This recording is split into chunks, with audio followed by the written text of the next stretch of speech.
नागेन्द्रहाराय त्रिलोचनाय भस्मंगरागाय महेश्वराय नित्याय शुद्धाय दिगंबराय तस्मै नकाराय नमः शिवाय।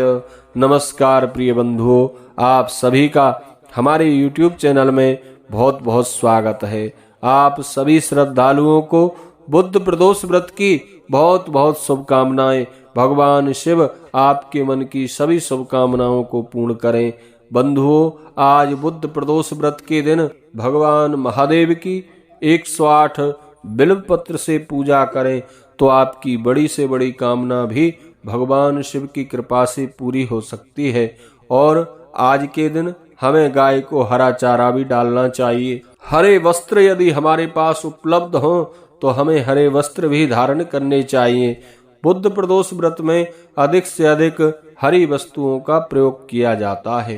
बंधुओं, इस दिन प्रातः काल ब्रह्म मुहूर्त में जग के स्नान आदि करके भगवान शिव के सम्मुख प्रदोष व्रत का संकल्प कर लें और संकल्प करने के बाद भगवान महादेव की श्रद्धा से पूजा अर्चना प्रातः काल भी हमें करनी चाहिए। प्रदोष काल में विशेष पूजा करनी चाहिए और ओम नमः शिवाय पंचाक्षर मंत्र का अधिक से अधिक जप करना चाहिए। इस प्रकार श्रद्धा से जो भक्त भगवान महादेव का व्रत करते हैं, पूजन करते हैं, भगवान भोलेनाथ शीघ्र प्रसन्न होकर उनके मन की सभी शुभकामनाओं को पूर्ण कर देते हैं। अपने भक्तों पर सदा दयालु महादेव बहुत जल्द ही प्रसन्न हो जाते हैं। तो चलिए श्रवण करते हैं बुद्ध प्रदोष व्रत की पवित्र पावनी कथा। एक बार प्रेम से कहिए, बोलिए शंकर भगवान की जय, पार्वती माता की जय। बंधुओं, आदरणीय श्री सूत जी महाराज शौनक आदि ऋषियों को बुद्ध प्रदोष व्रत की कथा सुना रहे हैं।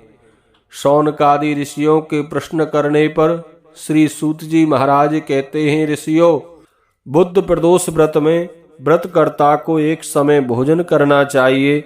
इस व्रत में हरी वस्तुओं का अधिक से अधिक प्रयोग करना चाहिए। भगवान शिव की इस दिन धूप दीप नैवेद्य बिल्व पत्र भांग धतूर फल आदि से श्रद्धा से पूजा अर्चना करनी चाहिए। और इस संबंध में एक प्राचीन कथा है जो मैं तुम्हें सुना रहा हूँ। आदरणीय श्री सूत जी कहते हैं, ऋषियों, प्राचीन काल की बात है। एक पुरुष का नया नया विवाह हुआ था। वह गोने के बाद दूसरी बार अपनी पत्नी को लिवाने के लिए अपनी ससुराल पहुंचा। उसने अपने सास ससुर से कहा कि वह बुधवार के दिन, आज ही के दिन अपनी पत्नी को अपने नगर को लेकर जाएगा। इस पर उस पुरुष के सास ससुर ने कहा, साले सालियों ने उसको समझाया, देखो बुधवार के दिन पत्नी को विदा कराकर ले जाना शुभ नहीं होता। लेकिन वह पुरुष अपनी जिद से टस से मस नहीं हुआ। विवश होकर सास ससुर को अपने जमाई और पुत्री को भारी मन से विदा करना पड़ा। पति पत्नी बैलगाड़ी पर चले जा रहे थे। एक नगर के बाहर निकलते ही पत्नी को प्यास लगी तो पति लोटा लेकर पत्नी के लिए पानी लेने को गया। जब वह पानी लेकर लौटा तो उसके क्रोध और आश्चर्य की सीमा न रही, क्योंकि उसकी पत्नी किसी अन्य पुरुष के लाए लोटे में से पानी पीकर हंस हंस कर उससे बातें कर रही थी। क्रोध में आग बबूला होकर वह उस आदमी से झगड़ा करने लगा, मगर यह देखकर और भी आश्चर्य में पड़ गया कि उस पुरुष की शकल हूबहू उसी आदमी से मिलती थी। हम सकल आदमियों को आपस में झगड़ते हुए जब काफी देर हो गई तो वहां आने जाने वालों की भीड़ एकत्रित हो गई। सिपाही भी आ गए। सिपाही ने स्त्री से पूछा कि इन दोनों में से कौन सा तुम्हारा पति है। वह बेचारी असमंजस में पड़ गई, क्योंकि दोनों की शक्ल एक दूसरे से बिल्कुल मिलती थी। वह किसको अपना पति बताए। बीच राह में अपनी पत्नी को इस तरह लुटा हुआ देखकर उस पुरुष की आंखें भर आईं।